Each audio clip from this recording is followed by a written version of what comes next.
On n'en dira jamais assez. Le plan expansionniste de Paul Kagame s'installe à l'ouest du Congo-Kinshasa, à travers son voisin, le Congo-Brazzaville. Le président de ce pays, à la fin de son mandat, est sommé par les États-Unis et la France de payer sa dette politique en leur retournant l'ascenseur, eux qui lui avaient permis de retourner aux affaires après avoir perdu son pouvoir à l'issue de la conférence nationale souveraine. Les accords signés avec le Rwanda permettront au maître à penser de Paul Kagame d'accomplir vite le plan d'amputation de la partie est du pays en fragilisant d'abord le pouvoir de Kinshasa par une guerre possible à partir de sa côte ouest. L'un de ces accords est la cession par Brazzaville à Kigali de 120 km² des terres à Maluku, sur la rive brazzavilloise. Ces terres sont cédées au Fonds souverain rwandais à travers la société Crystal Ventures, fournisseur principal de l'armée patriotique rwandaise, APR, et dont le président rwandais est le véritable responsable.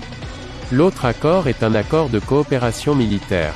Alors que tout est clair pour le monde entier que le Rwanda qui va recevoir sous la casquette des réfugiés, les combattants afghans ayant servi les USA dans la lutte contre les talibans, et qui ont été déportés en Grande-Bretagne lors de la reprise du pouvoir par les talibans en Afghanistan, il n'y a qu'au Congo de Lumumba que les faits passent comme des faits à ignorer. Soyons vigilants, avant de transformer le Congo central en un deuxième est déstabilisé du Congo démocratique.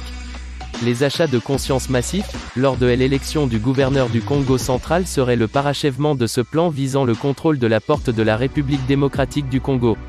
Ce n'est pas le moment de parachuter, par la corruption, des inconnus soutenus par des parrains swahiliphones, proches du Rwanda. Le président Félix Tshisekedi ne doit pas se faire induire en erreur par des conseillers cupides qui ignorent les enjeux sécuritaires et politiques, à la veille de 2023. D'autant plus que les nés Congo ne méritent pas de voir leur province gérée, par personnes interposées, par des figures dans l'ombre. Les nés Congo ont payé un lourd prix de résistance et ils méritent qu'enfin on développe leur province, certainement pas qu'on l'occupe par des parrains avides de prébendes et de pouvoir.